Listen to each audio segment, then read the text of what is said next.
గా నేర్చుకోవాలా? అప్టాక్స్ తో మా ఉచిత లైవ్ వెబినార్లలో చేరండి. ఆల్గో ట్రేడింగ్ కేవలం ₹10 బ్రోకరేజీ అందుబాటులో ఉంది. ఇప్పుడే అకౌంట్ ఓపెన్ చేయండి.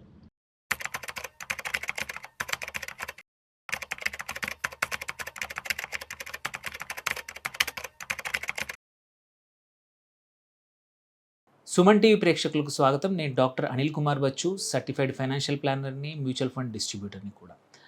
ఇవాళ 3 జూలై శుక్రవారం రోజు మార్కెట్స్ ఎలా బిహేవ్ చేశాయి, సెన్సెక్స్ ఎలా ఉండింది, నిఫ్టీ ఎలా ఉండింది, అలాగే ఏ న్యూస్ మార్కెట్‌ను కదిలించాయి, ఏ సెక్టర్స్ బాగా పెర్ఫార్మ్ చేశాయి, ఏ సెక్టర్స్ అండర్ పెర్ఫార్మ్ చేశాయి, ఏ స్టాక్స్ కూడా ఎలా ఉన్నాయనేది ఇవాళ తెలుసుకుందాము. ఇవాళ చూస్తే కంటిన్యూయస్‌గా థర్డ్ డే మార్కెట్స్ పాజిటివ్‌గా క్లోజ్ అయ్యాయి. 24,000 పైన డిసైసివ్‌గా మార్కెట్స్ మూవ్ అవుతా ఉన్నాయి. It's a very good news. మనం చూసుకుంటే లాస్ట్ ఒక 1.5 ఇయర్ నుంచి కంటిన్యూయస్‌గా మనం నెగెటివ్ న్యూస్ వింటా పోతా ఉన్నాము. అలాంటిది మార్కెట్స్ మళ్ళీ 24,000 దాటడం ఇట్స్ శుభ పరిణామము. అండ్ కంటిన్యూయస్‌గా థర్డ్ డే కూడా మార్కెట్స్ పాజిటివ్‌గా క్లోజ్ అవ్వడం అనేది it's a good news for the investors. చాలా రోజుల నుంచి వెయిట్ చేస్తూ ఉన్నారు. ఇవాళ చూసుకుంటే మార్కెట్స్ 24,250 దగ్గర నిఫ్టీ క్లోజ్ అయింది. ఇందులో ఏంటంటే బ్రాడ్ బేస్డ్ బయింగ్ జరిగింది. సపోర్ట్ ఐటీ సెక్టర్ నుంచి కానీ, ఫార్మా కానీ, మెటల్ అండ్ రియాలిటీ స్టాక్స్ కూడా ఇవాళ సపోర్ట్ చేశాయి మార్కెట్ గ్రోత్‌కి. అట్లాగే ఇవాళ చూసుకుంటే బెంచ్ మార్క్ పొద్దున స్టార్ట్ అవ్వడం కూడా బాగా పాజిటివ్‌గా స్టార్ట్ అయింది. మార్కెట్ ఇంట్రాడేలో 24,378 కూడా టచ్ అయింది. ఆ తర్వాత కొంచెం సెకండ్ హాఫ్‌లో ప్రాఫిట్ బుకింగ్ చూసాము. అది స్టిల్ మార్కెట్స్ పాజిటివ్ టెరిటరీలోనే క్లోజ్ అయ్యాయి. సెన్సెక్స్ కూడా 261 పాయింట్లు పెరిగి 77,763 దగ్గర క్లోజ్ అయింది. సో ఆన్ ద హోల్ చూసుకుంటే ఈ వారం బీఎస్సీ సెన్సెక్స్ కానీ, నిఫ్టీ కూడా క్లోజ్ టు 1% అప్సైడ్ చూసాయి. సో ఇది మనం చాలా రోజుల నుంచి లేదు పరిస్థితి. ఇప్పుడు కంటిన్యూయస్‌గా ఫ్యూ వీక్స్ నుంచి ఈ పాజిటివ్ న్యూస్ వింటున్నాము. ఇక్కడ చూసుకుంటే బ్రాడర్ మార్కెట్స్ అన్నీ బాగానే ఉన్నాయి. బట్ మిడ్ క్యాప్ మాత్రం కొంచెం లోయర్‌గా, నిఫ్టీ మిడ్ క్యాప్ లోవర్‌లో అయింది. స్మాల్ క్యాప్ ఇండెక్స్ మాత్రం ఫ్లాట్‌గా క్లోజ్ అయింది. సో బిగ్గెస్ట్ నిఫ్టీ గెయినర్స్ చూసుకున్నా కానీ హెచ్‌సీఎల్ టెక్నాలజీస్ కానీ, మ్యాక్స్ హెల్త్ కేర్ కానీ, Bajaj Finserv and Apollo hospitals and doctor Reddy's labs. So losers మాత్రం ఇవాళ కొంచెం ప్రైవేట్ బ్యాంక్ అయిన యాక్సిస్ బ్యాంక్ అండ్ అట్లాగే tech Mahindra, L N T and SBI ఒకటి, మహీంద్రా అండ్ మహీంద్రా ఇవి. సెక్టోరల్ పర్ఫార్మెన్స్ చూసుకుంటే మాత్రం కొంచెం మిక్స్డ్‌గా ఉంది. Nifty realty as the top gainer nearly 2% ఇవాళ రియాల్టీ ఇండెక్స్ పెరిగింది. ఫాలోడ్ బై నిఫ్టీ ఐటీ ఒక 1 or 2 మంత్స్ నుంచి నెగటివ్‌లో ఉన్న ఐటీ ఇండెక్స్‌కి ఇవాళ కొంచెం ఊపిరి కనిపించింది. 1.7% పెరిగింది. నిఫ్టీ ఫార్మా కూడా 1.7%.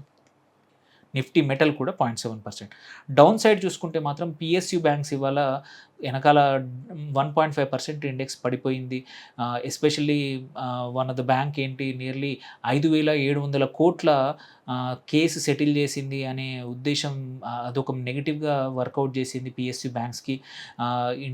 దీనివల్ల ఏంటంటే కొంచెం కార్పొరేట్ గవర్నెన్స్ ఇష్యూస్ వరీ కానీ కొంచెం భయాలనేది మాత్రం ఉండాయి. దెన్ నిఫ్టీ ఎనర్జీ కూడా డౌన్ ఉండింది. నిఫ్టీ ఆటో కూడా డౌన్ ఉండింది. ఆన్ ద హోల్ చూసుకుంటే ఇవాళ జరిగిన లార్జ్ క్యాప్‌లో చూసుకుంటే మాత్రం హెచ్‌సీఎల్ టెక్ కానీ, ముథూట్ ఫైనాన్స్ కానీ, DLF Japan real estate, Torrent pharma 2.29%, Apollo hospitals కూడా 2.27% పెరిగింది. ఇవాళ లార్జ్ క్యాప్‌లో మన లూజర్స్ చూసుకుంటే మాత్రం జీఈ వర్నోవా ఒక 9% పడిపోయింది. Probably it's a good buying opportunity. అట్లాగే Hitachi energy, Siemens energy, CG power and union bank. So ఏంటంటే కనబడుతుంది ఏంటంటే సెక్టర్ రొటేషన్ కనబడతా ఉంది. Pharma and IT looks like atleast ఇవాళ నుంచి స్టార్ట్ అయింది. హోప్‌ఫుల్లీ ఇది కంటిన్యూ అవుతే ఈ ఎనర్జీ సెక్టర్ ఏదైతే హ్యాడ్ వెరీ గుడ్ టైమ్ అది ఇవాళ కొంచెం ఆపోజిట్ డైరెక్షన్‌లో మూవ్ అయింది. అట్లాగే చూసుకుంటే ఇవాళ మోస్ట్ యాక్టివ్ చూసుకుంటే లార్జ్ క్యాప్ మాత్రం సీజీ పవర్ ఒకటి, హిటాచీ ఎనర్జీ, హెచ్డిఎఫ్సి బ్యాంక్ కూడా 0.65% పెరిగింది. అది కూడా యాక్టివ్‌గా ఉండింది స్క్రిప్. ఐసిఐసిఐ బ్యాంక్ కూడా 0.81% పెరిగింది. అండ్ ఇప్పుడు మిడ్ క్యాప్‌కి వస్తే మాత్రం మనం టాప్ గెయినర్స్ చూసుకుంటే Mahindra and Mahindra financial services 5% పెరిగింది. Lodha developers real estate company 5%, national aluminium company limited, అట్లాగే హడ్కో, అట్లాగే అరవిందో ఫార్మా కూడా ఇవాళ 3.8% పెరిగింది. మిడ్ క్యాప్స్లో టాప్ లూజర్స్ చూసుకుంటే మాత్రం థర్మాక్స్ నియర్లీ 6.5% పడిపోయింది. అపార్ ఇండస్ట్రీస్ కెమికల్ కంపెనీ, అట్లాగే పీబీ ఫిన్టెక్, పాలసీ బజార్ ఒక 5.4%, వెల్స్పన్ కూడా పడిపోయాయి. ఎంసీఎక్స్ కూడా ఆఫ్టర్ స్మాల్ ర్యాలీ కొన్ని రోజుల నుంచి ఇవాళ 3.74% పడిపోయింది. సో ఇక్కడ చూసుకుంటే దెన్ స్మాల్ క్యాప్కి వస్తే మాత్రం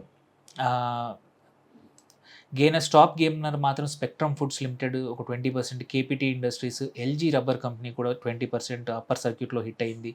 ఇక్కడ మోస్ట్ యాక్టివ్ ఉన్న స్టాక్స్లో మాత్రం చూసుకుంటే మాత్రం ఐటీ స్టాక్ అయిన జెన్సార్ టెక్నాలజీస్ ఒక 10% పెరిగింది. అట్లాగే అపోలో మైక్రో సిస్టమ్స్ కూడా ఇవాళ 2.39%, సుమిటోమో కెమికల్స్ కూడా 13.85% పెరిగింది.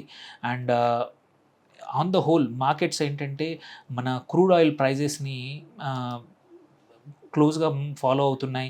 మనము చూసుకుంటే ఇవాళ దగ్గర బ్రెంట్ క్రూడ్ ఆయిల్ $72 దగ్గర ఉంది. అండ్ క్రూడ్ ఆయిల్ WTI కూడా చూసుకున్నాం బిలో $70 ఉంది.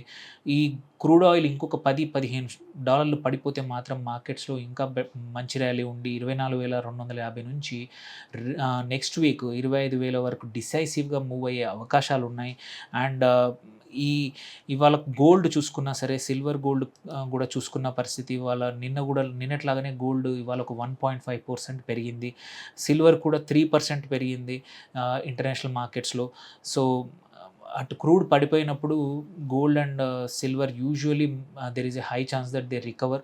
బట్ ఇది ఎంతవరకు అవుతుందనేది మాత్రం అమెరికా ఫెడ్ బ్యాంక్ వచ్చేసి వాటి యొక్క ఇంట్రెస్ట్ రేట్స్ యొక్క కరెక్షన్ బట్టి మార్పులు ఉంటాయి. సో అది కంపల్సరీ చూసుకోవాల్సిందే. సో ఆన్ ద హోల్ చూసుకుంటే మాత్రం క్రూడ్ ఆయిల్ ఈ ప్రైస్ అనే సెంటిమెంట్ తగ్గింది కాబట్టి మార్కెట్కి సపోర్ట్ దొరికింది. ఇంకొంచెం తగ్గితే ఇన్ఫ్లేషన్ తగ్గుతుంది, అప్పుడు ఇంపోర్ట్ బిల్ కూడా తగ్గుతుంది, మార్జిన్స్ కూడా కంపెనీస్ యొక్క మార్జిన్స్ కూడా రిలీఫ్ దొరుకుతుంది. So on the whole global cues అన్నీ నెగిటివ్గా లేవు. సో నిఫ్టీ కూడా పాజిటివ్గా క్లోజ్ అయింది. సో ఇవాళ నేను చెప్పిన కీలక స్టాక్స్ ఇంపార్టెంట్ ఏంటంటే ఐటీ స్టాక్స్, ఐటీ ప్యాక్ మళ్ళీ ఇవాళ కొంచెం రికవరీ చూసాము. That's a good sign.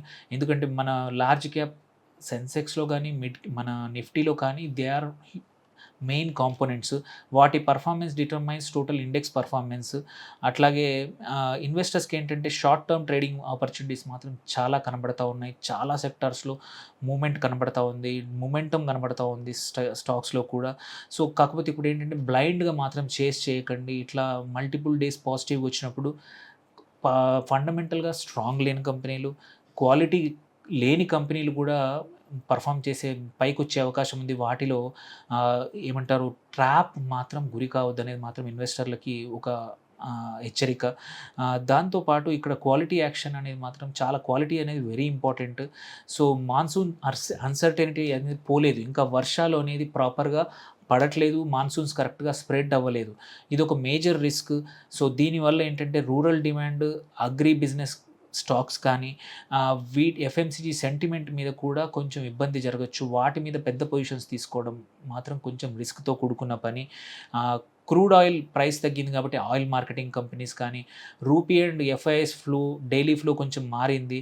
దాన్ని బట్టి మార్కెట్ నెక్స్ట్ వీక్ ఇంకా పాజిటివ్గా వెళ్ళొచ్చు. సో ఇన్ ద ఎండ్ చూసుకుంటే మాత్రం బుల్లిష్ కేసు వచ్చిందా అంటే కాదు. కాకపోతే ఏంటంటే ఆ సిచ్యువేషన్ దగ్గరలో ఉంది. Especially IT and financial support చేస్తే మాత్రం because they dominate in both the indexes. అవి ఉంటే మాత్రం మార్కెట్స్ బాగా మూవ్ అవుతాయి. So on the whole this is a continuous good stretch. మంచి వారం ఈ వారము. జూలైలో జనరల్గా ఏంటంటే హిస్టారికల్లీ మార్కెట్స్ బాగా పర్ఫామ్ చేశాయి. హోప్ఫుల్లీ ఈ జూలై కూడా, ఈ వారం మొదటి 3 రోజులు కూడా పాజిటివ్గా ఉన్నాయి. ఈ జూలై కూడా ఇన్వెస్టర్స్కి మంచి రిటర్న్స్ ఇస్తాయని ఆశిస్తూ thank you for watching. Signing off doctor Neel Kumar Bachu.